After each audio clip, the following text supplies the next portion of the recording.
Hey, everybody, what's going on? Me, Geoff Openshaw here, This Week in Mormons. I think we're still called that after Elder Andersen's talk. I'm not 100% sure.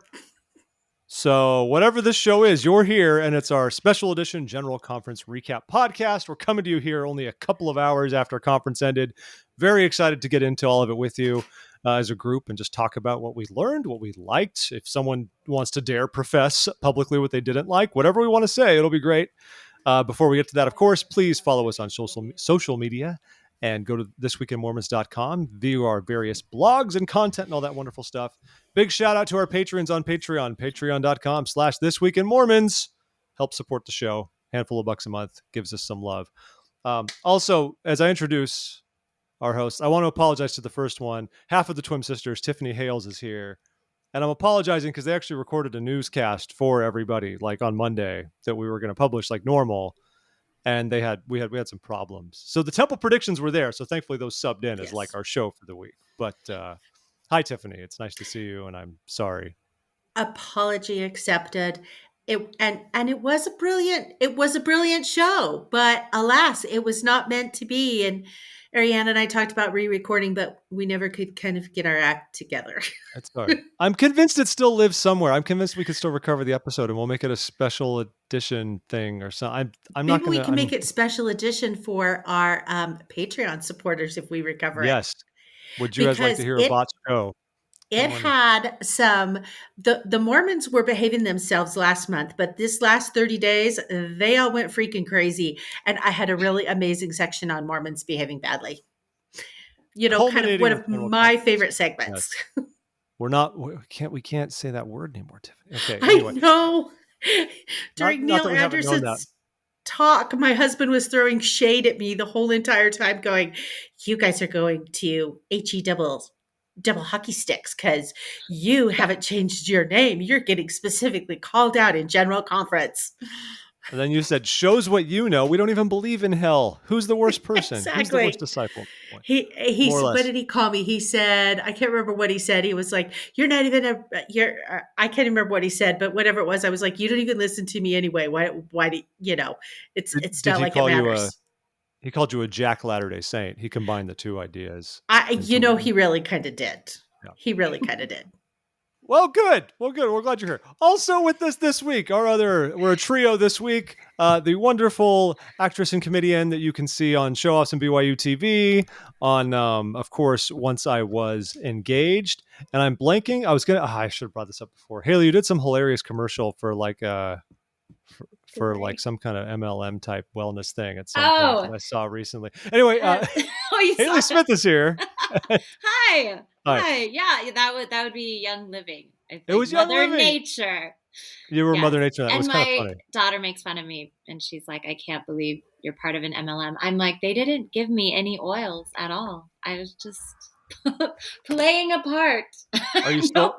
How does that how is that though for an actor? When I think a lot of like the Kirby Hayborn fiasco from 10 years ago. You might remember when Kirby Hayborn did a commercial, I think for a beer commercial, Bud Light or something. And from his perspective, he's like, I'm an actor. I'm working and earning money. I'm not like endorsing the product. But Latter-day Saints can be very sensitive about those sorts of things. How is that for you? Do you feel the same way? I mean, an MLM is different, but still. I know. I think in Utah, it's probably not a big deal. Like it's probably I'd be more embarrassed to tell my friends outside of the faith and state. They'd be like, "What are you doing?" Like, it's just a little company and just a little oil. No big deal. Just a little oil. I mean, after watching it's harmless. After watching Lula Rich the other week, I am all in on this. Yes, stuff. I did. As I watched that documentary, I did have like a little nagging bit of guilt of like, oh dear, should I feel guilty about doing that campaign? But I'm sure it's different. I'm sure. I don't know. I actually don't know anything. I just showed up, hit my mark, and did my line. So. like a pro. They did. Nobody pulled back the curtain for me. Sorry, I don't have anything for the documentary. You just did your thing, went to craft services, and called it a day. You're like, right. This is all I need. Right. This is all I need. Well, that's great. Well, I'm very thankful for all of you to be here. In full disclosure, we had some other folks who were lined up to be with us, but they had some commitments that popped up like literally last minute kind of stuff. So who cares? We're going to have a great time. Hailey's awesome. Tiffany's awesome. I'm adequate, and we're going to have a good time together. recap. We haven't had a group this small since like the Al and Geoff days when we do like 3 hours of conference recap. It's been a while, so it'll be fun. It was a long weekend to me in a good, mostly good way. How was conference overall for everybody here? How did you feel? Any major takeaways from all of us who didn't see all of it? It felt good mostly. It did feel like yesterday felt a little long. I'm not gonna lie. I mean, I do like work full time, and so Saturday's kind of like the day, and so I did kind of feel like, oh my goodness, I'm not gonna get anything done. Like those 2 hours feel like 2 seconds in between. Really, that's how it felt yesterday. But still great. I would agree. I thought yesterday just seemed long. And even though, once a year we would do the women's session, which, is akin, and the men would do the priesthood session, which is akin to, a third Saturday session. I don't know. For some reason, in this case, it just felt different. And it just felt like, oh, we're doing this again. And I'm not a fan of the format is what I'm going to say. I don't like it. No, that's what I was and I believe what you're referring to clearly is the new Saturday evening format, right? Yes, I mean, the new Saturday. Unless you're not a fan of just the format it's been forever in general. Oh, no. The speakers and the spirit and the songs and things like that. No, I'm referring to the Saturday format where it's just a regular session for the evening. And that's what I was thinking too, because they didn't say much about it. I guess this I think we like to speculate so much because remember a few months ago, they canceled the Saturday sessions outright. They just said the justification was I thought it was kind of I'm a communications guy, and I thought the explanation was kind of bizarre. It was just like, well, everyone can watch this online anyway, so why should we have separate sessions for men and women? We'll just stop the thing altogether. And I was like, that's not exactly like a reason, but okay. And then like 3 weeks later, they said, no, we're going to do it. And we're going to have a Saturday session. And then they didn't elaborate on what that meant. And so they've left us to speculate. Does that mean like just a regular session, quote unquote? Does it mean some special thing we'll do every Saturday night? And it does turn out it was just a regular session like all the others, which to me, I agree. It felt heavy, not kind of having that breather in a sense. Like that's 6 hours of traditional conference sessions, which was... Like we put a poll on our Twitter. We actually asked people like, now that you went to Saturday evening session and it was like any other, did you like that it was just more of the conference? Did you feel like it was a lot? Do you miss having the separate sessions for genders, or did you still get ice cream? Those were the 4 options. Obviously, the fourth one is not mutually not exclusive at all. But 44% said it feels like a lot, and 25% said they missed the gender session. Only 21% liked the additional just regular session. Obviously, not a scientific poll or anything like that, but that might be telling. I don't know. Maybe it's I don't know what they'll keep doing it. But I have a question, because when I was growing up, I didn't know that Saturday sessions existed. My family, we only went to Sunday sessions. You and my wife will get along then. Church. Yeah. You didn't know that either. And I didn't know until like I was married, and I'm like, wait, what? There's Saturday, or I think I was at BYU, like at college. I'm like, there's Saturday conference. Like, is it the same? And then you're like, oh, it's like it's the same. It's not like a subpar version. I had no idea. And so I was actually talking to my husband about that today, and he's no longer active, but he's like, and he maintains, he's like, oh, so many people don't even do Saturday. I'm like, no, all my friends watch Saturday. That was just, it wasn't a thing when I was a kid, but like now everyone watches it. He's like, no, they don't. I'm like, so my question is, do most people watch Saturday? I think they do. Yeah. I feel like the social media chatter dies off as the Sunday sessions go on. I don't know if that's an indicator of who's actually watching, but it seems to me that like everyone's pumped up when we get going, and then by the time you're tired by Sunday afternoon, and everything just kind of gets a little bit quieter. You're like, we're out of snacks. What are we supposed to do now? We ate them all yesterday. I should have looked at the live streams, because on YouTube it tells you how many you're watching live, and I should have checked out to see if those numbers were changing or not. Interesting. During the time. Yeah. And see, I grew up listening or watching on television these Saturday sessions. So I've always been keenly aware of the Saturday sessions. But I've always loved, like when they had the priesthood session on Saturday night, is that, then my mom, or as I got older, me and my sisters would go off and do girls' night, and it was totally fun. So, yeah, I've been aware of the Saturday sessions, but one thing I wondered with the new edition of this kind of third general session, and I haven't had a chance to talk to Ariane. Obviously, Geoff, your kids are you're in a different time zone, and your kids are younger than Ariane's kids. I wanted to ask her, because her kids are 14, 10, 7, and 3. Did she make them watch the Saturday night session, or was she like, you did 2 sessions, you're good? Because I think if it had been me, I'd have been like, I wrangled my kids into 2 sessions on Saturday. I'm not going to make them do the evening one. Well, our time zone was that makes it totally different for us, because it starts at 8 p.m. and we're like putting kids in bed around that time. So it was different last night because from like the podcasting side of it, I want to be able to sit down with my laptop, take some notes, pay attention, maybe, post some social media, be engaged with it. But it's bedtime for the kids. So the upside though was I think I got more out of the Saturday session initially because I just put in some AirPods and just streamed the audio and sat there and rocked the 1.5-year-old to bed and just kind of hung out with them. And I was pretty dialed in actually to the content that was going on there because I had no other distractions. So in that sense, it was good. But yeah, I'm not going to make my kids stay up from 8 to 10 to watch the session. And that part, it makes me a little sad. I've got 3 boys, and once they get old enough, like there will be a priesthood session and to do some of the things I did during my adolescence. I mean, like I remember when I was younger, my father wasn't really active in the church at the time. And so my wonderful uncle, sort of like swept in there. I don't recognize these things as a bratty teenager, right? But I realized that an uncle we're buddies anyways, an uncle I like, and we always see each other. He lives, 15 minutes away. He sort of kind of took me under his wing during those years of my adolescence. And so he would always pick me up, and he'd pick me all the way up in my house and drive me back down to his stake. And I'd go to priesthood meeting with him, but we'd always get dinner first. Because in California, priesthood meeting is done at like 7 p.m. Or we get dinner afterwards. Yeah. But that was a great tradition.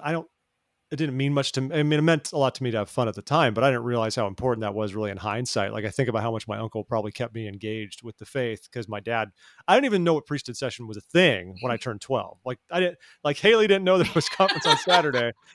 No one announced when you're a deacon, they say, and by the way, every 6 months there's priesthood meeting and you want to be a part of that. I had no idea until my uncle was just like, yeah, this is a thing. I was like, there's more conference at night?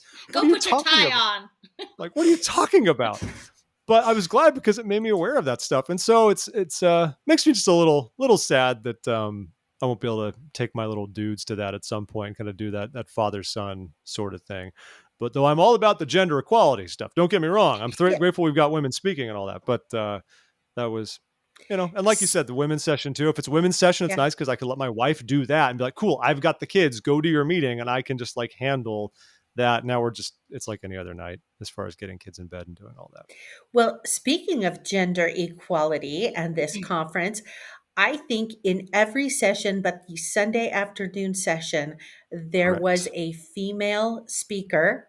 And then we had several prayers that were given by women.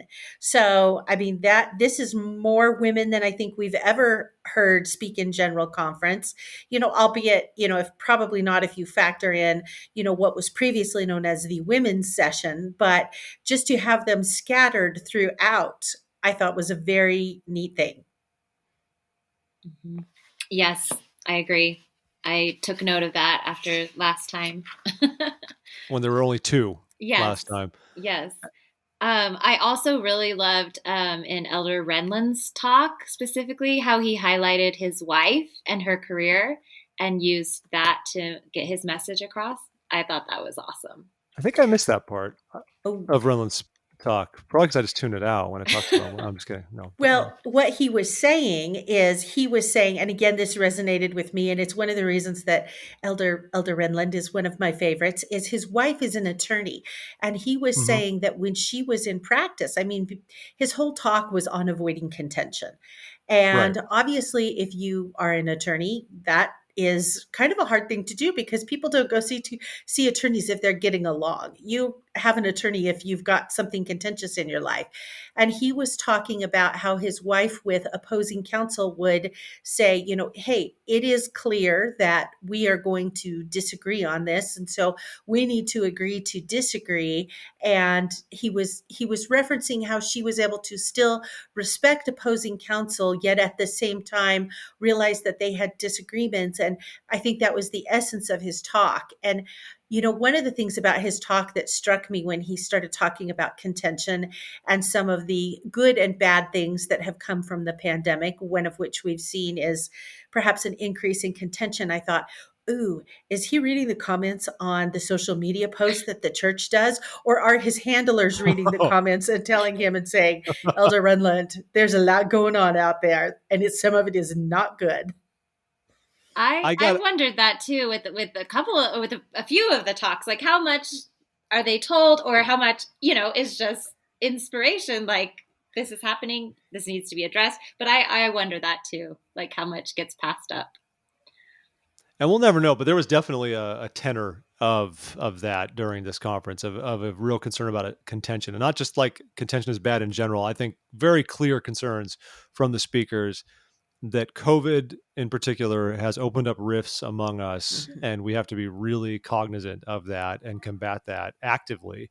Otherwise, we're going to see these crazy rifts we have, things we didn't think would ever exist between us as like ward members, right? And it's just and that's crazy. I enjoyed that talk about contention. He had the examples of Finland and Russia and some of that, which was fun for anyone who knows, as he explained some of the history of Finland and Russia and his father and being able to forgive the Russians. And I thought this from my side, having spent some time in Ukraine, where I'm still like actively bothered by Russian incursions into a sovereign state next door. And this is because this is not the turn of the 20th century when Finland was getting formal independence from the Russian Empire. It's 2021 and part of Ukraine is still occupied by Russia, but whatever. So that's the whole thing. But it was a good note, right? To forgive people and avoid contention. That's hard. I mean, he had some excellent quotes about it. Like he talked about, what was one I wrote down here that, like one I love is said, if we're unable to place our discipleship to Jesus Christ above personal interests and viewpoints, we should re-examine our priorities and change. And that speaks a lot, I think, to the tribalism that we've seen in our ranks. I mean, we've read a lot of studies. I've seen a lot of things going around. A really interesting one a couple of weeks ago was basically how like the church is sort of we're sort of Protestantizing ourselves at this point, like with all the things we're doing, getting rid of Moroni, focusing on the name of the church. We're kind of trying to like really smooth out the quirks that make us Latter-day Saints a quirky people. This is some analysis. I don't want to say I agree with all of it.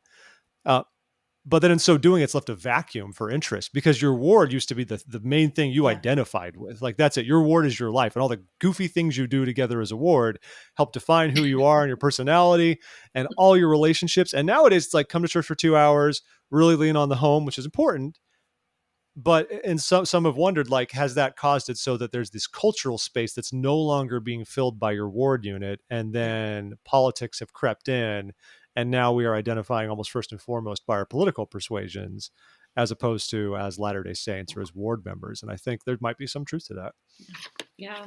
No, I mean, I loved how just all the talk about, avoiding contention and having more compassion and the love of God was really directed towards the individual and how it's our own responsibility. It's not, and they weren't telling us like who was right and who was wrong.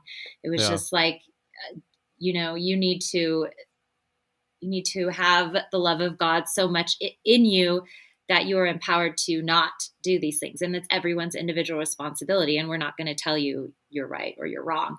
And I really liked when Elder, is it Soares? How do you say his last name? Soares.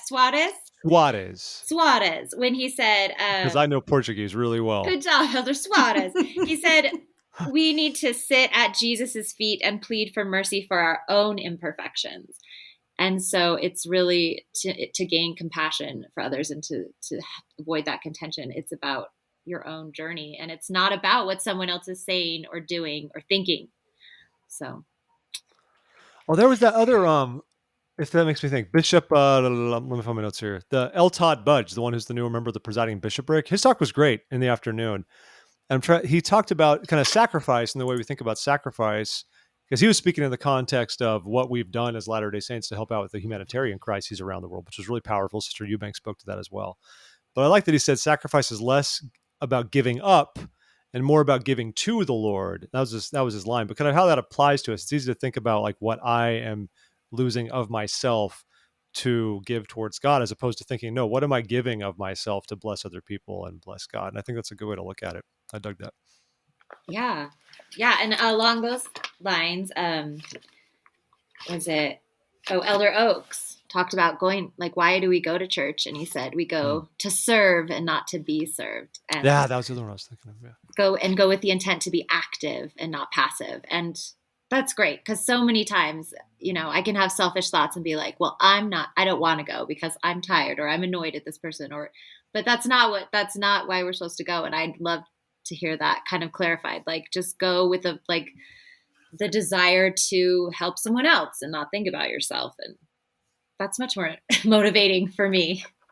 It would kind of change the whole mindset, wouldn't it? I mean, yeah it's just, yeah. Well, and speaking of Elder Oaks's talk, I thought it was really interesting where, he started out and he was talking about church attendance and he was saying, hey, it doesn't matter if you're going to our church or another church. You need to go to church. And I thought that was a very interesting thing to hear over the pulpit in general conference. And then he talked about all of the reasons why you need to go to church.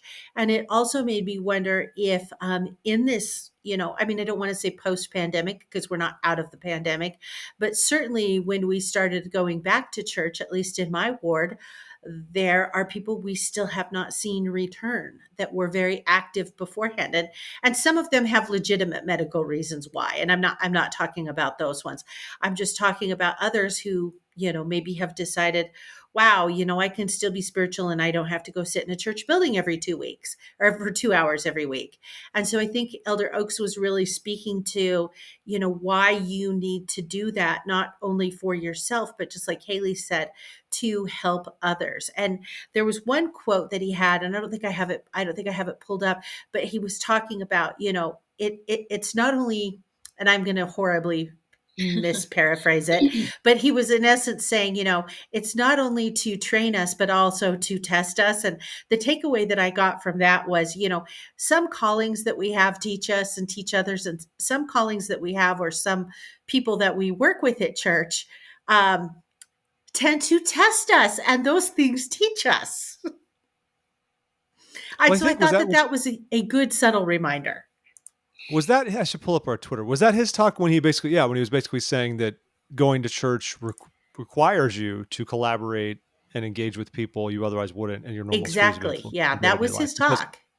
Because if your ward, especially if your ward is nicely drawn up and has a good intersection of people from different walks of life, all sorts of things, you have opportunities to engage in areas that would be out of your comfort zone, and you learn a lot from those people, which I've definitely found to be true in my life in the various times I've been able to serve in certain. I mean, you get paired up to be a ministering companion with someone you might like not know at all, would never think that you're going to be a natural friend with or anything like that, right? But as you work at it, you find that the unifying factor is the gospel of Jesus Christ. The unifying factor isn't all of your random interests that you want to share. It's the fact that you're doing the Lord's work, and that kind of gets to the crux of like what makes a ward click at its best is when you're focused on that and not everything well, and else. I think it goes back to one of the overwhelming things that I really felt about this conference was they talked a lot about the doctrine of Christ.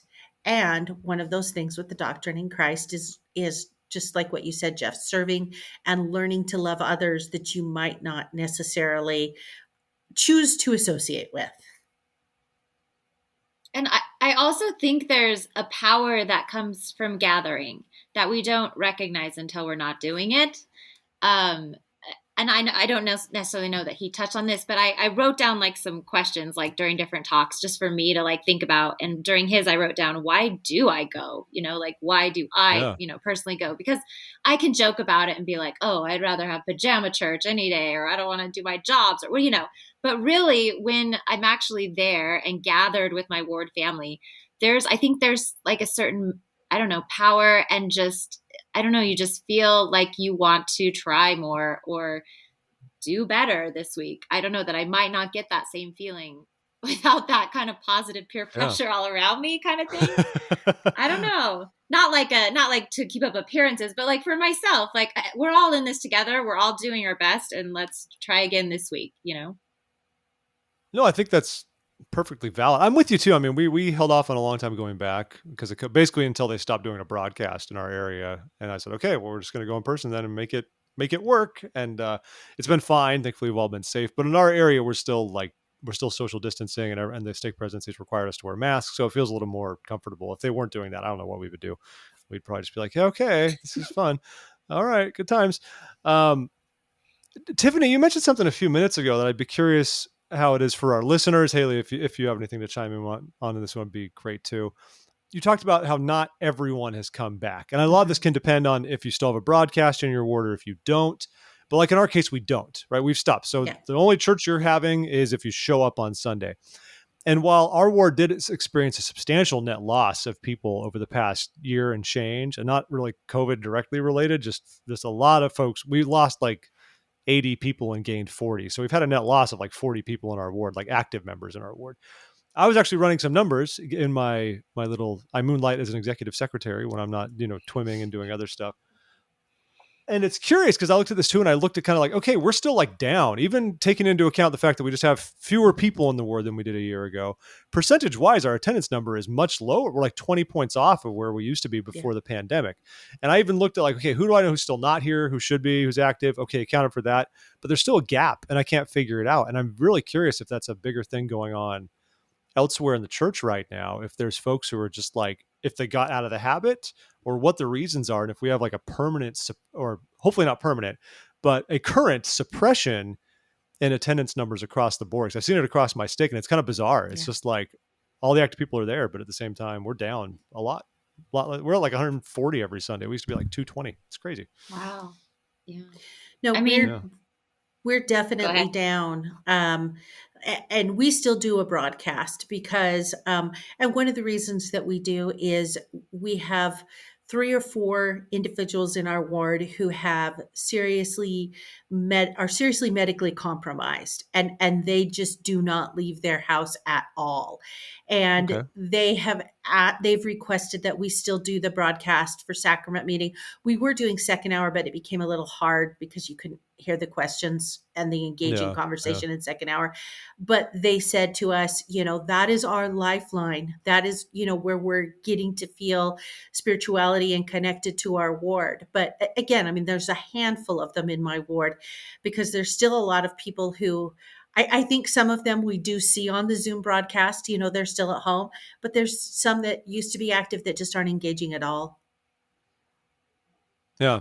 It's a curious time, right? So we got to do what we can do to get out of it. It's interesting. And that was a great theme throughout this whole conference. There's a lot of, get out of your own head and reach out to other people. And like Hailey was saying, stop thinking about church for you, which I think we all do. It's like, how often my boys all yell at me every Sunday, I don't want to go to church. They're not thinking, how can I bless someone this week? That's not what's on their mind. It's just a miracle to get, man.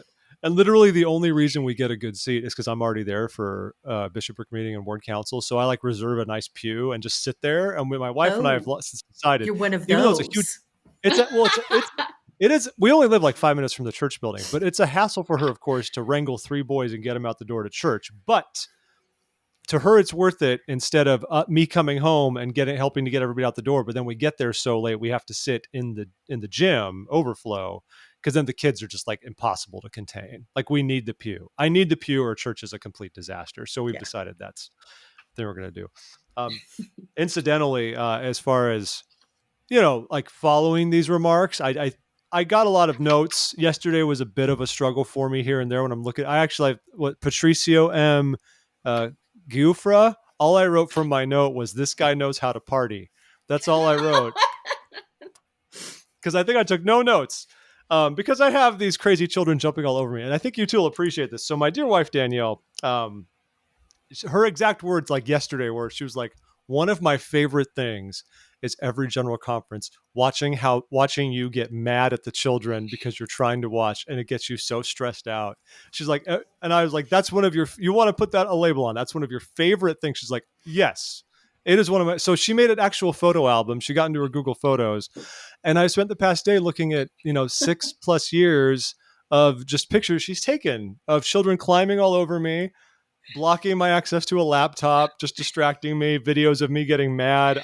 She thinks this is hilarious. And I'm like, I'm glad we're documenting my inability to bring the spirit into our home, but this is wonderful. This is wonderful. We're doing this. I imagine as moms, you can appreciate some of that as well. Very much. And you know what? You can use it against your children when they're older. I guess they'll probably just laugh and be like, yeah, man, that was a drag.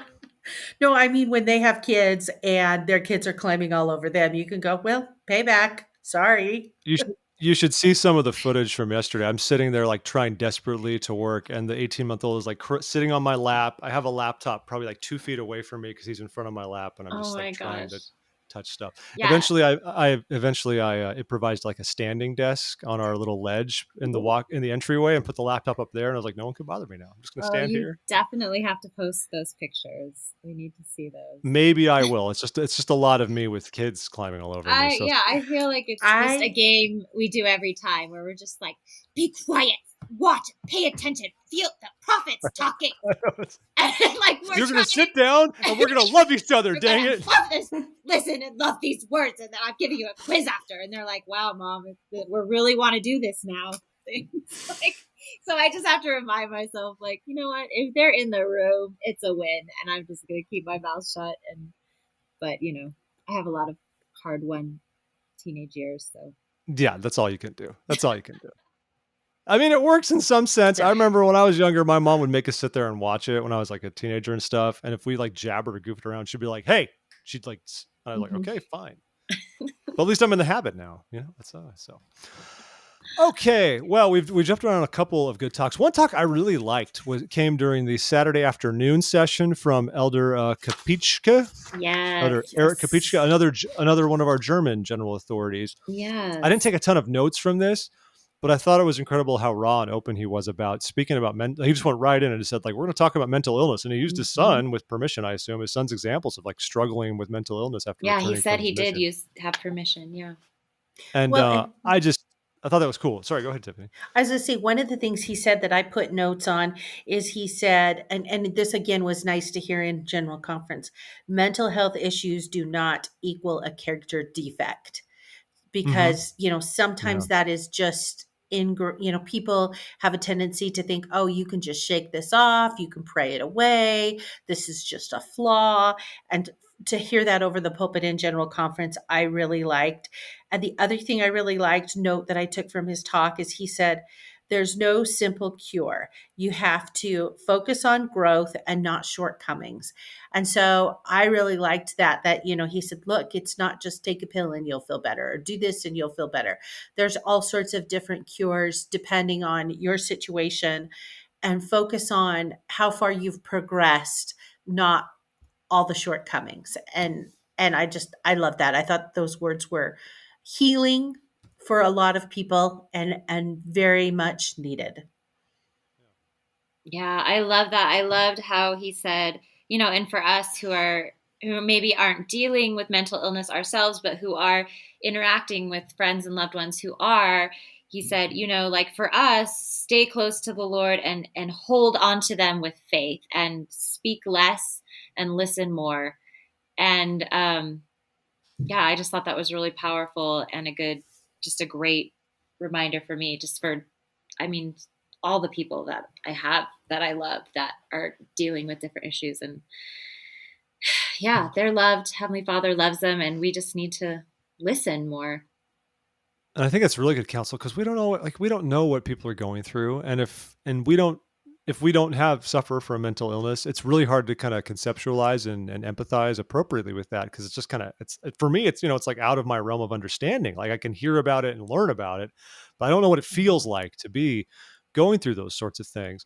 And we have to recognize how difficult that is for many individuals, and realize that sometimes even rational explanations for things that should make a situation better don't always resonate in that same way, because that's not always the answer. Like you said, sometimes we just have to be there for people and listen and do everything we can to support them. We can't always bring out the old playbook and just say, just pray it away, just feel better, read your scriptures, do this, and you're going to be well. It's like, oh, it's more complicated than that.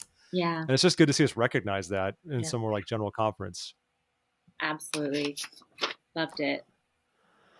That even reminded me a little bit, fast forwarding to the Sunday afternoon session, I got a big kick out of the talk by Michael A. Dunn, who's a newer member of the 70. Yes, BYU TV. Yeah, I forgot he did.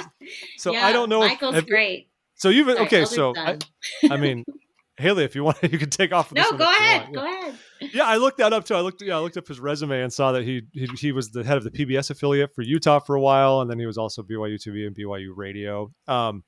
Really interesting guy. Watching him, I was like, this is a comms guy, isn't it? You can just his language, his cadence. Like, this is a man who knows how to use his words. I thought he was almost Neil A. Maxwellian and some of the phrases he was dropping, which, as a words guy, was a lot of fun. I mean, he said the myriad of micro betterments. I was like, this guy's speaking my foofy verboseness. But what I love the example he used, though, of the British cycling team, because if you follow cycling at all, like in the last Olympics, the Brits killed it. They were awesome. But it says 20 years ago, they were horrible. And that wasn't the case. And they brought in a new coach, and the coach's basic approach wasn't to come in there, wholesale change, get really radical. It was just about small marginal gains. And his whole talk was basically about marginal gains. He said habits are the compound interest of self-improvement. If you can do something 1% better each day, by the end of the year, you're like 37% better. Or was it 370% better? Either way, it was significant amount better. It was great.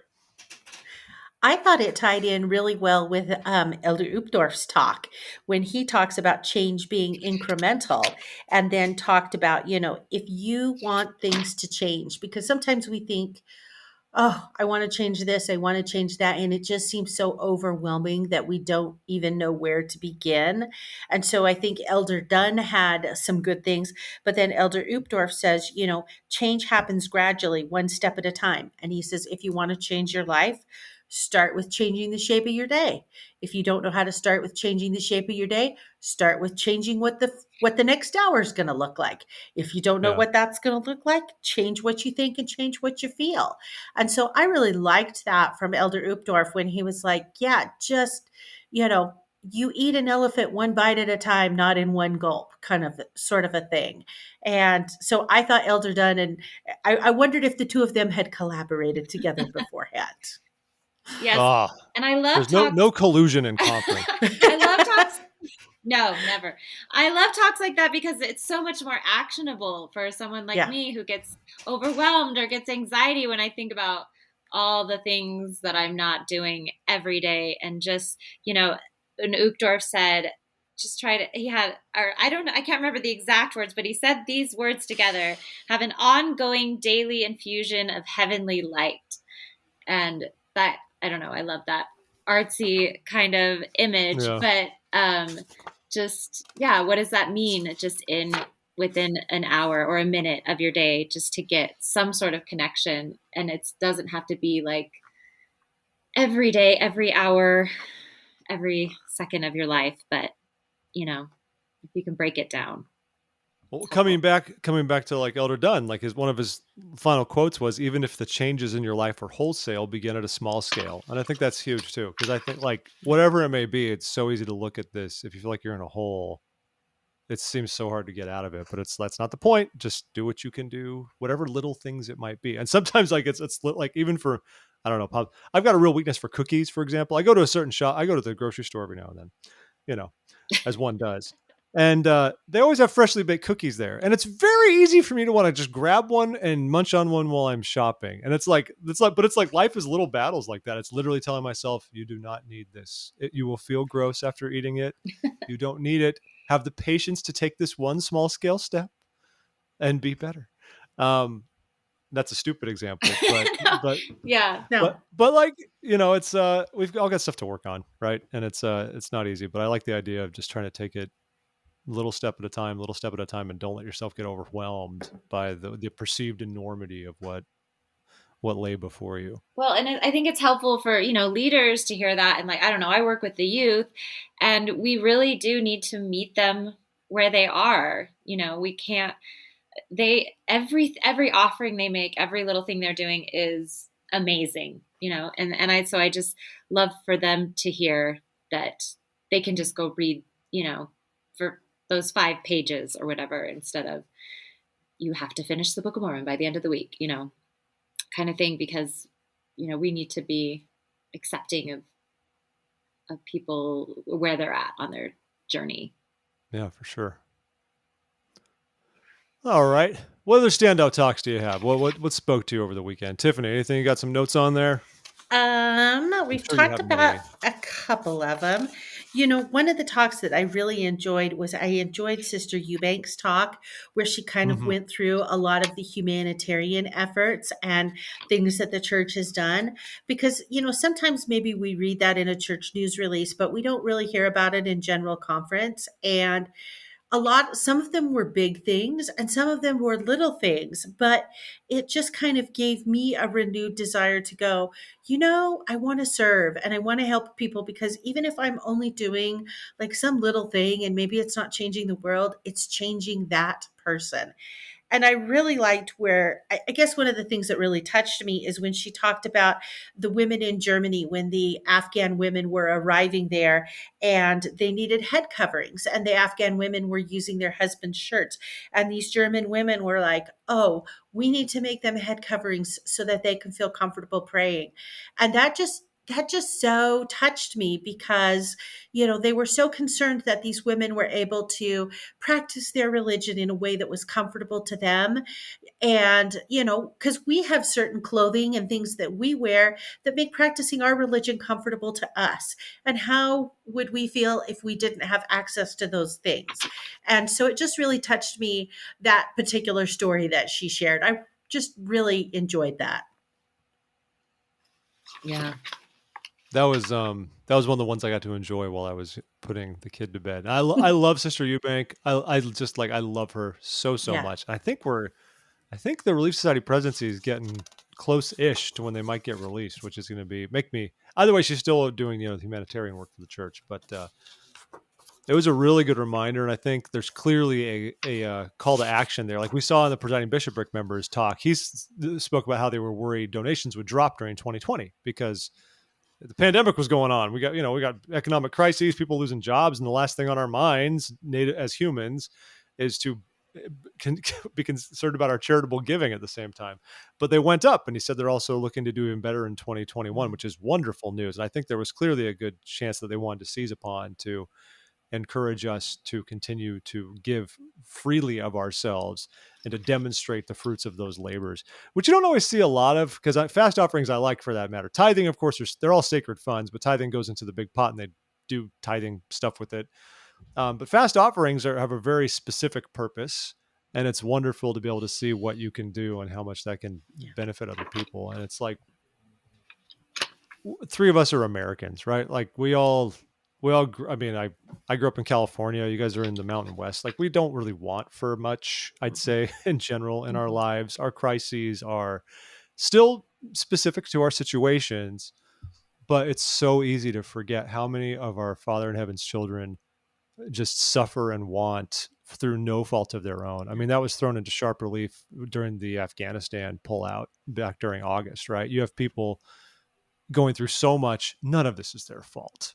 And all we can do is do what we could do to try to look after our brother and sister and make it better. And I love that even if we're not doing it directly, we're not all going on missions to developing countries to still do stuff. We're able to play a role in that. And the church is really adept at it. That was nice to see. Yeah, I loved it. It gave me a lot of confidence in the church's humanitarian aid department. And it made me want to, I'm like, okay, I need to get on there and donate. I mean, they're crushing it. Like that's awesome. And yeah, like you said, there's just so much suffering. And I've been listening to this podcast with this girl who's defected from North Korea when she was a teenager. And it is just, I don't know, just horrifying. And so, I think anything we can do to be that balm in Gilead that, is so desperately needed.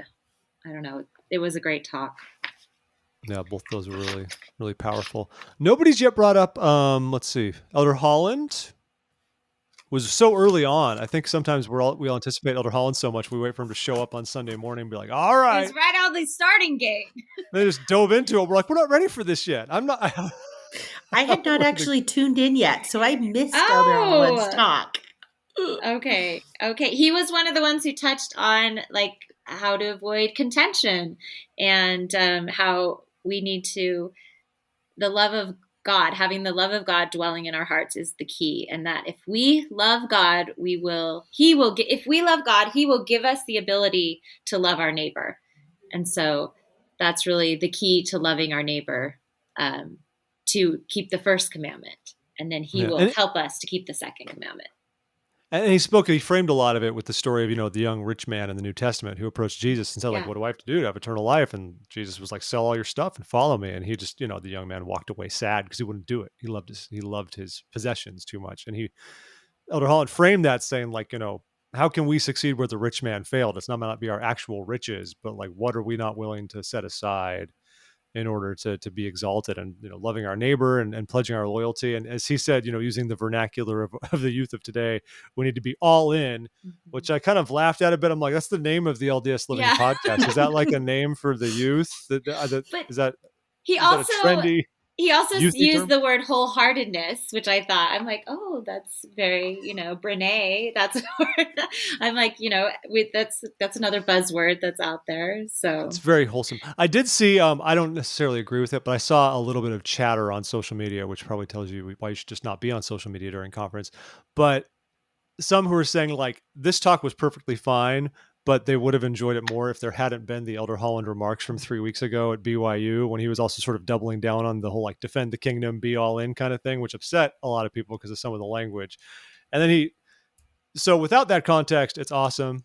But there were some who were like, oh, he's just going in for this again. And I was like, well, I think this is toned a little bit differently. It's going to be okay. We have to decide, we can't serve God and man, right? We got to. Again, like you wonder, like, I want the behind the scenes. Like, is there any strategy? It's like, do we put Elder Holland first with this?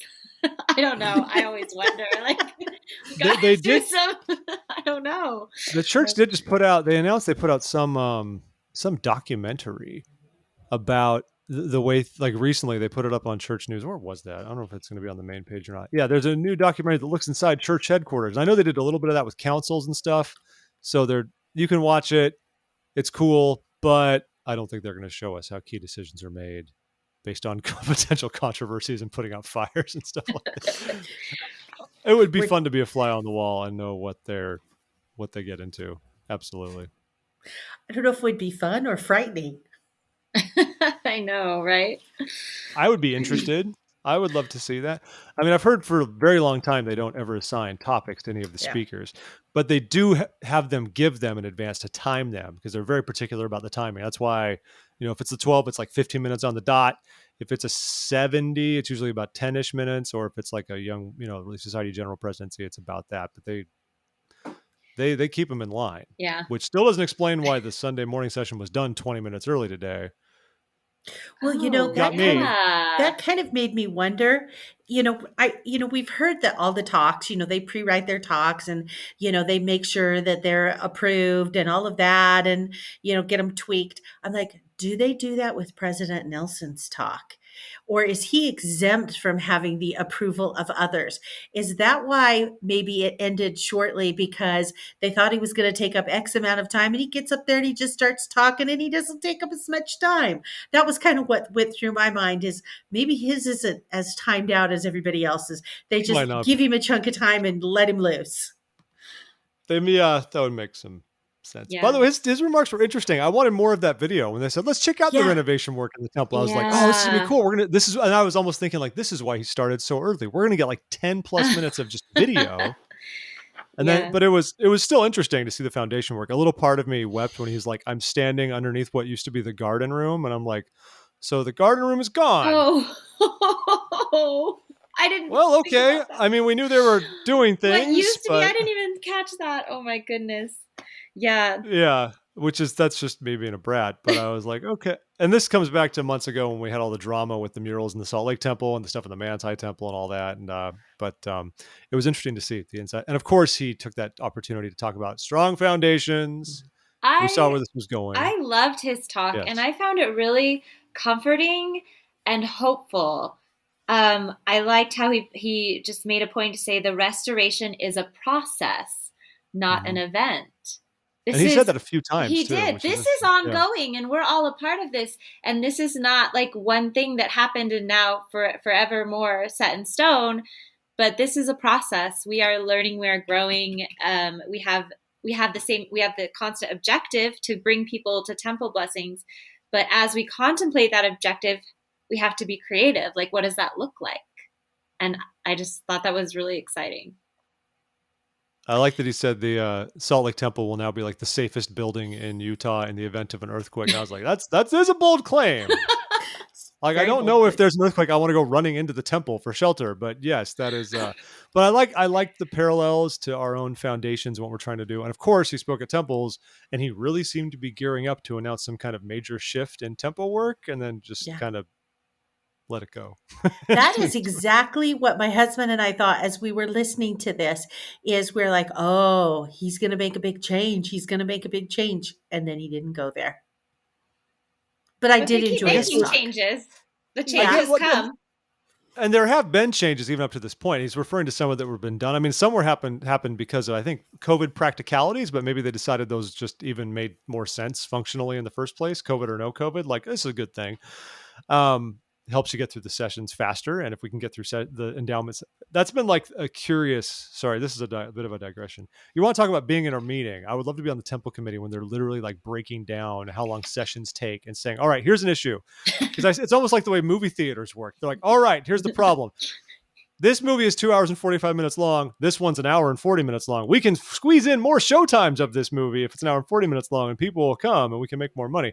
And the temple, of course, is not a financial thing, but they care about like making the endowment efficient because they worry about turning people off who feel like, I can't go to the temple. It's like a 4-hour process just to go and do it. And if you can shorten that time and still get it done and do things the right way, then there's benefit. I mean, they've shortened it a bit, a couple of years ago when they went away from the actual like film to the present slideshow. I don't know how we call it now. Yeah. But this what it is. But yeah, I did think it's interesting because he seemed to hint that other things will be coming. Mm-hmm. But I also would not have expected him to announce changes like that in general conference, because usually the temple is sacred, and usually if things like that are going on, they announce it to temple workers, and the church might issue a press release or something. And sometimes they make changes they don't make any hubbub about because they don't like to bring it up for the general public. So I still think stuff is coming. And I felt like he was kind of lovingly telling us not to be narrow-minded about changes, because he's like, think about this in a global scope. There's people that we're trying to we're gathering in people. And so all of these things have to be considered. All of these people, all of these countries have to be considered. It's not just about you sitting in Utah, and it is easy to get in that mindset. I mean, that's one of the rationale behind the way they've changed some of the way things are presented in recent years. I remember when they switched to the slideshow, they said quite literally, in some languages that we do things in now for the dubbing, it takes so much longer to express some of these same ideas that they can't sync it with like the actual live footage of the actors doing things. And so by switching to a different format, where it's static but moving, it's Ken Burns kind of style stuff, static but moving imagery, they can accommodate that. That's just one of those simple things we do that makes a lot of sense on paper, but you don't, like, I'm not usually thinking about like how my temple experience needs to accommodate people speaking like a Bantu language in Southeast Africa, right? Yeah, but that matters because we're all equal Latter-day Saints, and anything we can do to get away from kind of the North America first mentality. Well, and speaking of disparity, did you guys did you like Elder Gilbert? I liked Elder Gilbert's talk. Yes, Gilbert. Yes. About where you're starting from, and maybe you who are starting low, don't give up. You got this. Christ sees your potential. You who are starting high, don't think you're so awesome, maybe, and that you did it yourself. I was like, all right, he's really going for it. And I wrote down, that he quoted that saying, "We have all drunk from wells we did not dig, and warmed by fires we did not light." And humility, that's very poetic language right. Well, and I liked how he used where he was talking about the slopes and the intersect. And I just thought he cleverly wove what I perceived as I'm listening to it, I could visualize in my mind exactly what he was talking about, which I thought to myself, oh, I'm going to remember this talk for a while, because I was able to take the narrative of what he was saying and create a visual in my mind. Mm-hmm. And I like they made the point, don't ignore circumstances. Yeah. And like that's important. Don't ignore circumstances, especially if you can find yourself in difficult ones that are totally beyond your control. But like he says, but over focusing on a difficult starting point can cause it to define you and even constrain your ability to choose, which I really like, because I'm sensitive to like pull yourself up by the bootstraps type language that we can get a lot of, and we can kind of default to that way in the church. Like, hey, have faith, work hard, everything's going to be great. Yeah. But recognizing like you can have difficult circumstances, just don't let them define you. Recognize that that is an issue. There could be structural things that make your life harder, and it's not, and even just straight up work isn't going to magically make all of it better. But the choices you make and the things you do are what can change your slope and change your trajectory instead of potentially letting that define you. I do think there's a very fine line there between this uplifting side and then like potentially arguing the other one, but I liked his remarks quite a bit. I thought they were very interesting, and the math analogies were fascinating, because he's not like you'd have thought he was like a math professor or something, but he's a management guy. He quoted Clayton Christensen because they were like buddies at Harvard Business School together. They're old chums. And then they both became presidents of BYU Idaho. I love the name dropping. It's always so fun. Yeah, why don't they just name drop someone random? Yeah. There's another thing we wish we could see in the halls of church leadership. Like how much like, is there a desire to be like, oh, I just got to get some FaceTime with the boss. Really want to get some FaceTime with President Nelson, really, or at least with the presidents of the 70, like get some FaceTime with the bosses. Well, a couple of them did talk about their conversations with President Nelson, like knee to knee or whatever. Yeah. That wouldn't be intimidating at all. No, it sounded lovely. Not in the least. It would be fine. I would want to be like, ooh, I don't want FaceTime. How can I avoid FaceTime? Although after President Nelson's talk about the foundation, I did text my friend. I'm like, I just want to give him a hug right now. Yeah. You know who I really wanted to give me a hug, and this is just I have no notes from his talk. I should have. But Christoffer Golden Jr., the South African one, who just, that man, just his eyes were just piercing into my soul, and I was like, you must be like 6'4" and just a bear of a human. Just give me a hug. I just wanted him to hug me. I need to remember what his remarks were on. He was delightful. I remember I liked him. I think I was dealing with Rugrats at the time, but talked about preparing for the second coming, right? That might have been my nap session. the part where I started nodding off. I think I wrote down golden, and then there's nothing there. I've got an empty bullet point, just vacant. It trails off. It's better than this guy knows how to party. I mean, that's so. Yeah, I don't have much on that one either. Well, he looked great. Well, how do we feel about the green screens then? The ones who had to give their talks from elsewhere, when for some reason it appears they are green screening them to make it look like they're just like delivering their remarks from a stake center somewhere, as opposed to just anything else. Well, not the one with just the plain white background. That one was fine. I was like, you're just in a void. That's fine. You can be in the void. I don't know why they're trying to make me think that they might be in a random stake center. I don't need them to be in a random stake center. It doesn't change the experience for me any. I want to talk about the music a little bit. It was so great to have all the choirs singing, and I loved how every session they pointed out they have been vaccinated and tested, and but the multicultural choir that was the Saturday afternoon. Fun fact, my friend from high school was the conductor.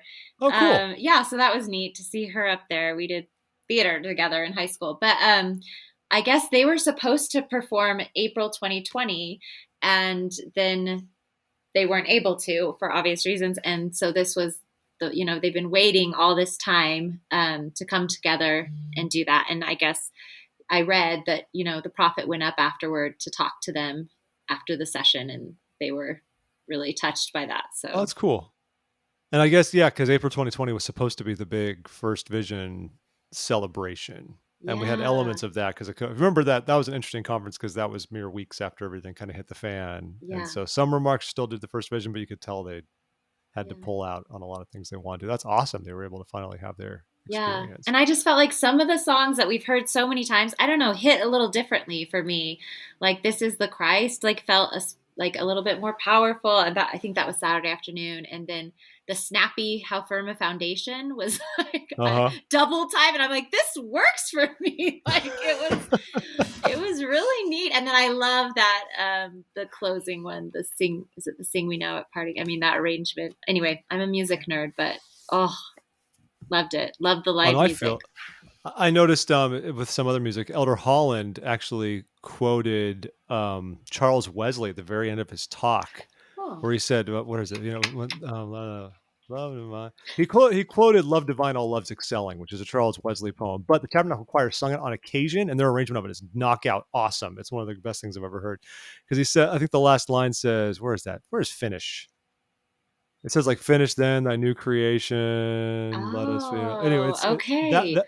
That whole line is from that poem, and the Tabernacle Choir has sung it once in conference, and it's to the tune of "In Humility Our Savior." But it's like, it's one of my. Anyways, it's the last track on this old album called "The Sound of Glory," and it's just like the best thing they've ever done. I love it when that comes up anytime. I get so happy. It's just a great poem. It's just a beautiful hymn, and I'm glad you called that out. And that's cool for the.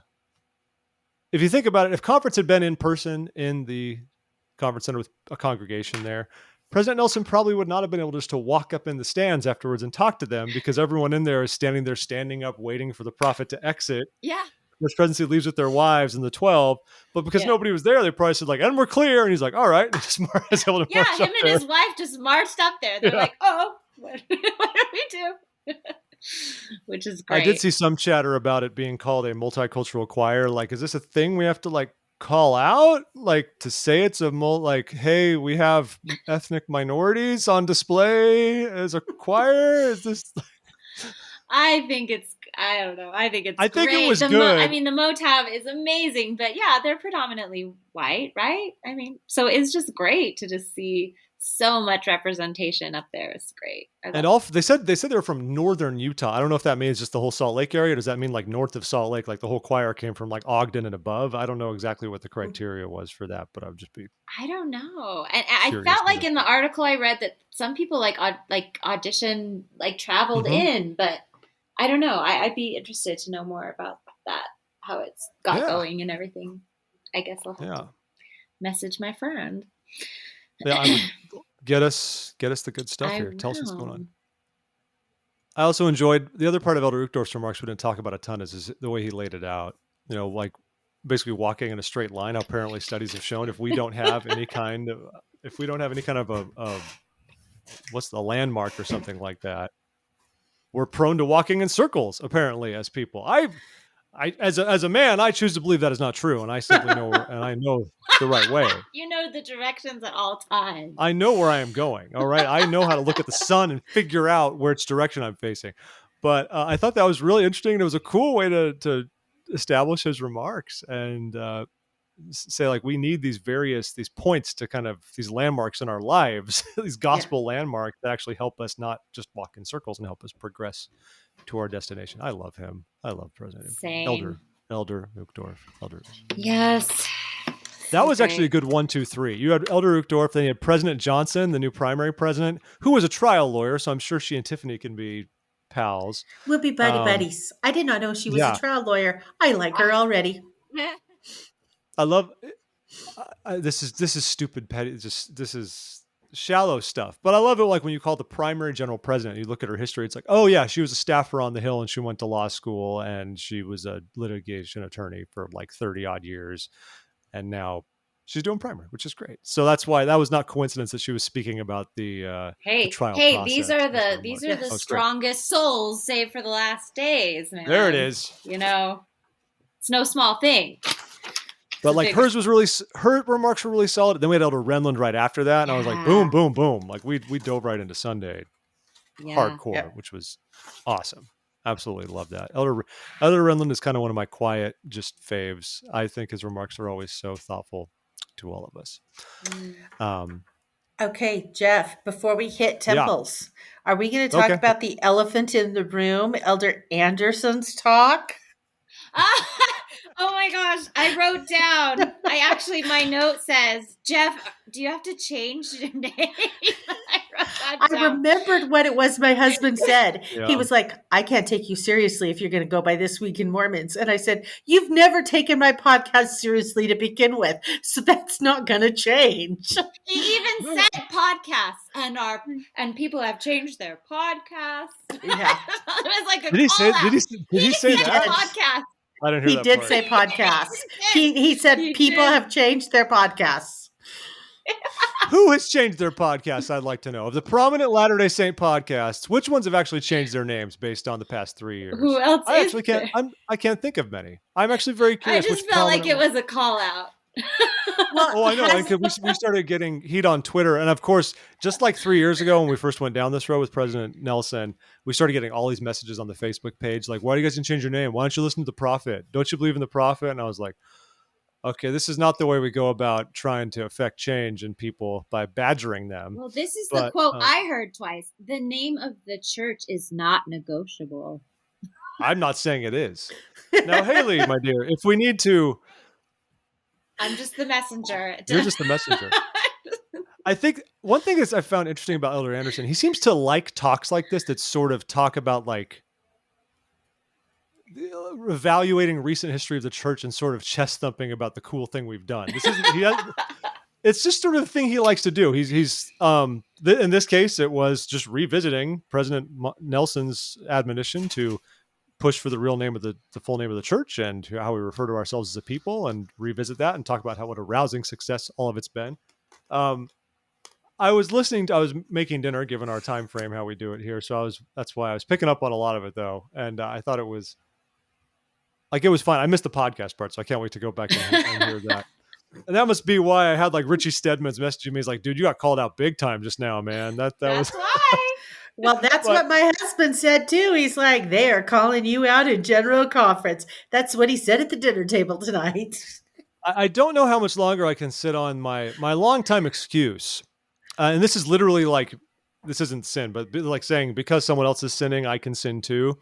But the fact that LDS living exists, because Elder Andersen focused on the Mormon, he said Mormon law. He didn't really get into the acronym side, but the same admonition we've had during this process has been also not to refer to ourselves as LDS or the LDS church. LDS is also verboten. Yeah, what does that mean? Latter-day Saint.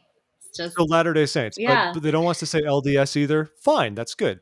So I've always found it at least curious that LDS living has continued unabated for 3 years since we made these announcements. And LDS living is owned by the church. Yeah. And run by the church. Now, this doesn't mean it's like totally fair for me to make the excuse, but when people have asked me like, are you going to change your name and get rid of Mormons? I've just said like, LDS living is owned by the church and they have made apparently no moves to change their name to anything. It's not called Mormon living, which I imagine might have changed had that been the case. But that's my main excuse, people. I just feel like there's also the whole thing where it's just like a hassle to buy a new domain and like move stuff and just rebrand. Rebranding is hard. Everyone. I know. Hey, listen, the restoration is a process, not an event. Rebranding is a process. Be patient with yourself. And then there's the fact that I'm not creative enough. Some people on Twitter had some thoughts about what we could call ourselves. One of the obvious ones was just to change to This Week in Latter-day Saints, but the acronym TWiM is so much easier than TWILDS, which I think sounds... It's kind of cool. TWILDS? Can we do a Prince thing and just have a symbol and say the podcast formerly known as TWiM? Ariane does graphic design. I'll have her create something for you, Geoff. Does she? I didn't even know we need to exploit that. Then I've been open to the changing of the name. It's just like a hassle. This week in TCOJCOLTS. Yeah, it rolls right off the tongue. Twilcodgels. Colds. Well, because it would be within members of the Church of Jesus Christ of Latter. Then how do we introduce the show every week, Tiffany? Hello, everyone. Welcome to the podcast formerly known as TWiM. I mean, at least the YouTube viewers will at least like have some kind of an image to work with. And that'll be it. So I welcome your thoughts, everyone. If you have just grand ideas for what we should be called, I should just call it This Week in LDS, just to troll LDS living. That would be funny. It genuinely bothers me. Like, I hate that a church-owned affiliate carries on with LDS, even though it's not Mormon, but it's still LDS, and like no one's has clearly made any indication they're going to change that. And I think that's just bizarrely. Didn't It's Kurt not Frankum hypocritical, but it's weird to me. It's weird to me that they don't bother with it. Didn't Kurt Frankum change his podcast after that talk came out? Wasn't he? Sure, didn't he go by something else? There you go. Kurt is an example. Leading LDS became leading saints. That is absolutely true. Yeah. Good call. That's a good example. That's the one I can think of then that changed their name. I mean, you've got the other side of it, but I don't think John Dallin's going to like stop doing Mormon stories anytime soon. I don't think John Dallin's going to like care a ton about this council. I mean, he might, but I don't think he's going to. That's just, if I were a betting man, if I were going to drive to Wendover and really spend some money, that not too sure. Oh, Elder Andersen just browbeating this whole thing. Oh, it's fun. All right. I think we should talk about the temples, Geoff. Yeah, we're about at that time, aren't we? So temple announcements came and went, and they were good. And I love them. And hopefully some of you heard the Temple Predictions podcast we did last week. It's like the least evergreen content we put out because it's rendered moot within a matter of days. But hopefully it could give you something to think about for the future. And we did a lot of predictions this time around because we had 20 in April, which was crazy. And so we had like 15 official ones, plus our honorable mentions and all that kind of good stuff. And you got Hailey, some right. Yeah. Hailey, did you freeze? Are you there? I'm here. Okay, your video's a bit goofy. That's fine. We'll be fine. It's all fine. Everything's fine. So we got some new temples. We got some right. Some have been featured on previous predictions in the past, but I'll read these off and butcher the language. I know. I was going to say, I wouldn't be able to say any of, I just wrote down the countries. I will be like then President Uchtdorf trying to do the general officers and sustainings during conference, and he'd get stuck with all these like terrible like Japanese and Hispanic names. Yeah. And that's the reason why now they just get up there and say, hey, all the Area 70s is currently constituted. You good? Cool. Thank you. And then they don't bother reading it. So we've got Kaohsiung, Taiwan, which is on the southern part of Taiwan. We actually talked about another temple in Taiwan some years ago and then eased off. Tacloban City, Philippines. I think it's every general conference, just throw a dart at a map of the Philippines and you've got a good shot of something being announced somewhere in the country. Monrovia, Liberia was not an official pick this time, but it's been the list many times. It was an honorable mention. Kananga, DRC, same kind of thing. We directly called Antananarivo, Madagascar. So that's very exciting for the Saints of Madagascar. Culiacan, Mexico as well we've called. Vitoria, Brazil, we did not call. That's cool for Brazil. La Paz, Bolivia has been an honorable mention. Here's where it gets interesting, though. My buddy Joe, in the prediction, said I think there's going to be a second temple in Santiago, Chile, even though the numbers weren't totally there. But he went with it, and lo and behold, another city with a double temple setup. Good job, Santiago's Joe. Huge.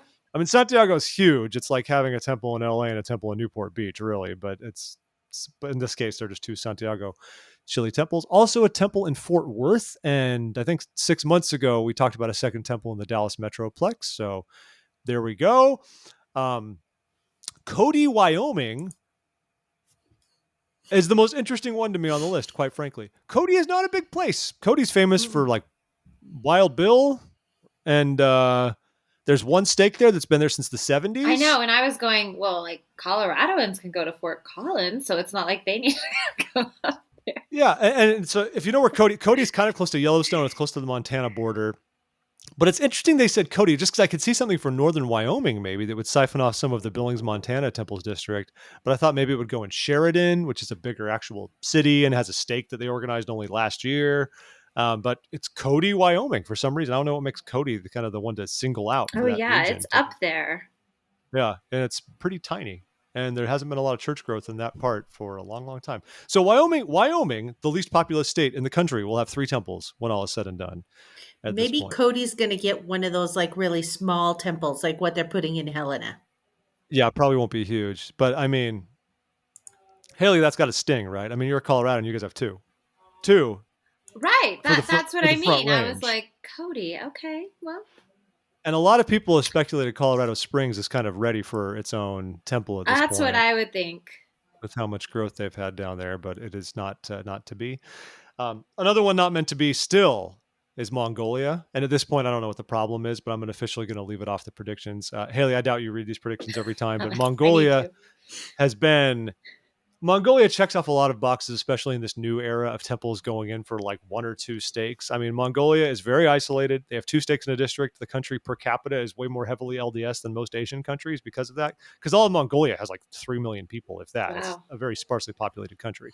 So still no temple there, though. So I'm still sad. Now, here's the hilarious one, though, that we also predicted. Rexburg, Idaho North. And for some reason, Hailey finds that funny. I don't know why. I can't even say I've been to Rexburg, but I just picture it as a very small place. It is a very small place. It is. I mean, it's like, I get it. Like Provo getting 2 temples, people are like, whoa, Provo gets a 2nd temple. That's so amazing. It's Provo, even though people were kind of whining about the tabernacle burning down and they kind of did it. And it's good. Yay for Provo. But it's Provo. Provo has 100,000 people. It's got BYU. Rexburg has BYU Hawaii. There's like 40,000 people in Rexburg, though, now. It's bigger than it used to be, but it's still it's smaller. So I just want to tip my hat to my collaborator, Corey, who was the one that predicted that temple there.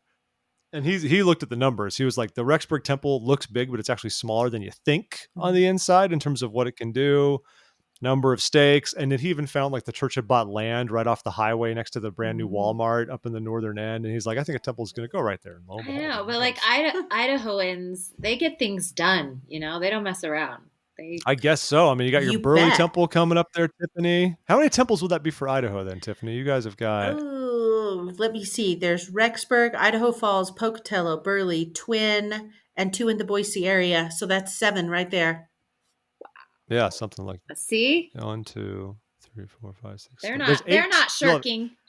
You'll have 8, yeah. Meridian, Boise, Twin Falls, Burley, Pocatello, Idaho Falls, Rexburg North. So yeah, with Rexburg North, yes, that does make 8. So 8. Good job. And the last one is a long predicted temple that we've talked about on the show repeatedly, Heber Valley, Utah, which is great. I mean, there's been a lot of growth out there in Heber and Midway and all that. There's not like a ton of church growth in terms of stakes, but I think it kind of makes sense as far as where they are and how isolated they are. Because Park City is not really growing church-wise. Park City, as we know, is evil and has no spirit. But Park City, compared to Utah, Park City has a stake, which by Utah standards is nothing, right? And so a lot of people are moving to Heber. You know, that's a lot of people are moving out there. Loving it out there. I know so many people who have built houses in Midway. It's ridiculous how many people have built my good friend just built a house in Walsburg. So yes, I texted them. I was like, oh, yeah. And I'm curious. I mean, because I'm trying to look at a map view right. So it's not too bad, yeah, because the Provo Temple currently, which we'll talk about as well in a second, yeah, there's they've actually grown quite a bit. The immediate Heber Valley area has, I guess there's 2 stakes in Midway now. So you've got 6 stakes right there in kind of the main valley, to say nothing of maybe Walsburg or elsewhere and Park City that are kind of nearby that'll probably go to that. So good on them. Okay, but what do we think about the Provo Temple being,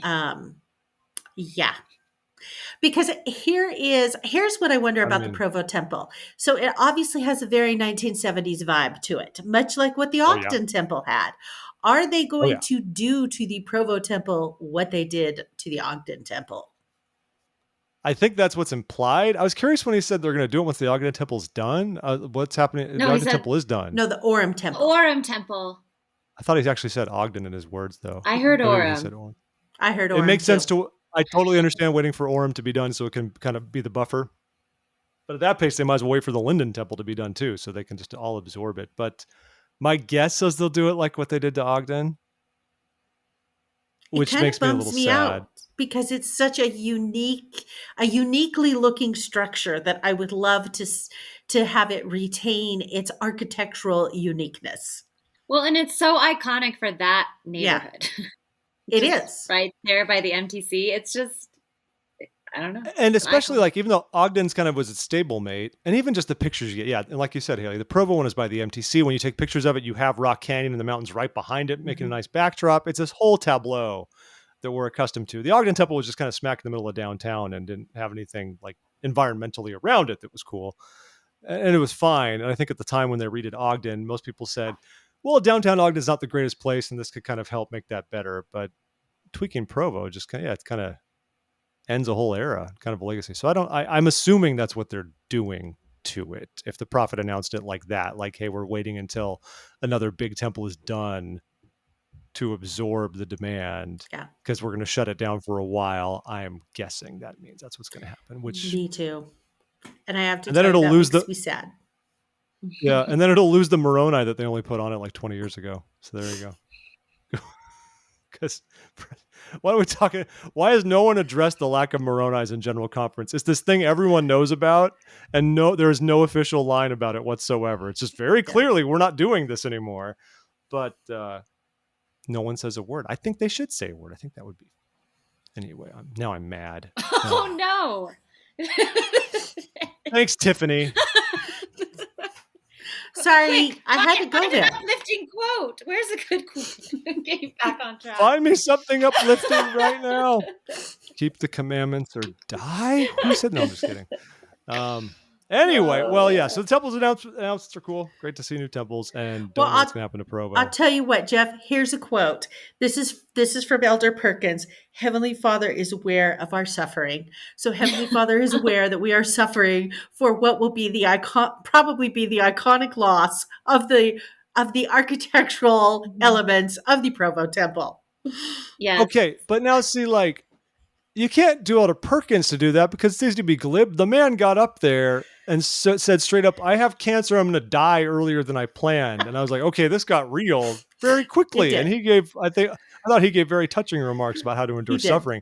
But the whole time I thought, like, it's nice that I can apply this to myself. But man, you're getting up there, like, staring mortality in the face and trying to make it relatable to us, which is like bold and thoughtful. And I appreciate it. But I almost felt bad. Like, this shouldn't even have to be your struggle. Like, you've got stuff on your plate. And it breaks my heart that someone can get up there and just say, especially when we just had Elder, the Davies. 70 who passed away. Elder Davies passed away just a handful of weeks ago from cancer as well. And then having someone who's up there saying, like, yeah, now I am dying of this and that. And Elder Perkins has actually come to my stake before, and we got to meet him. And he's just a very, like, jolly. Oh, I he's very, loved like, his jolly, talk. pleasant. Yeah. Yeah, very jolly great guy. talk. Yeah. Okay, well, I was mad. Now I'm sad. Oh, Tiffany. no. We're working our way through the stages of grief, apparently. At some point, we're going to get... When do I bargain? Okay. How about a quote from President Nelson? He said, "Build a foundation on Jesus Christ and you'll have no need to fear." All right, that's fair. Good note to go out on. Good note. Okay. Anybody else have anything they want to bring up from our wonderful General Conference? I mean... That we might have missed. I mean, we didn't even talk about Elder Gong, but that's okay. Yeah. No, I thought we skipped a lot of apostles. I felt renewed, and that is what I expect from a General Conference weekend. Is I expect to feel renewed and ready to go out and take on the world and chip away at the things in my life that are not good, and hopefully replace them with habits and behaviors that are better. Yeah. Amen. There we go. Yeah. Exactly. And I'm looking at you, social media, which was mentioned. I loved his quote. I loved President Nelson had the good quote about social media right there in his remarks when he just said, like, if you're getting all your information from social media, that's a problem. Exactly. You did not beat around the bush there. Just come on, people. Yeah. Not only that, he said your ability to hear the whisperings of the Spirit will be diminished. Ooh. It's true, though, isn't it? It's true. He's not wrong. I would like to elevate that, if I may, if I can build upon the words of a prophet, from social media and cable news in general. So there you go. If you're getting your information from all of that, it's not going to be as good. That's all. Yeah. It'll just help. Crack open the scriptures. Listen to an uplifting podcast. Like this one. And very good.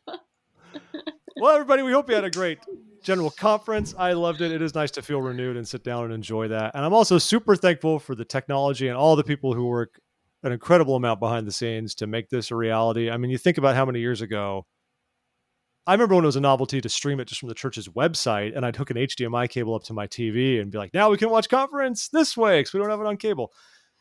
But nowadays, it's like, whatever, it's on apps it's impossible. You can't even avoid it. And I think it's just an incredible effort undertaken by so many to make that as easy as possible for all of us to get to, and provide it to us really quickly. I mean, you can already watch these talks on YouTube the day they're released, which is awesome. So good on them. I would like to thank my wonderful, wonderful panelists. I've loved spending time with these fine sisters. Tiffany, Hales, thank you for being here. And I'm glad we got to have you in this week, even after the snafu again with your regular episodes. So we still got some sister action. Well, thank you for having me, Geoff. It is always a pleasure, and we'll get you in for like a regular show here. We're gonna figure this out together. It's gonna be good. And the always delightful Hailey Smith has been here. Hailey, thanks for hopping on. It's wonderful to have you back. It is so great to always stop by. And even if my notes weren't as bad as I thought. I thought your notes were solid. I mean, I saw you rifling through stuff and like pulling up. You did great. Did great. I can be clutch if I need to be. Well, you're an actress. Well, this is what happened. Just like nobody could come. Who would show up last minute and just talk? No. No, you were on the initial invite. I know. You I'm that. kidding. You know that. Don't be silly, people. But still, I would do anyway. it. But folks, in 6 months, if any of you listening really want to talk conference, you can go ahead and send me like your resume or something, and I'll consider you to be part of the gaggle. It'll be exciting. But until that time, when we shall meet again, we hope you had a wonderful general conference and that this podcast has been a nice way to recap it for you. And we look forward to doing the same in 6 months. Until then, we'll be back next week with some regular news to recap all the other stuff going on in Latter-day Saintdom. And so for Tiffany and Hailey, I am Geoff. Thanks for listening to This Week in Mormons, and we will talk to you again soon. Bye-bye.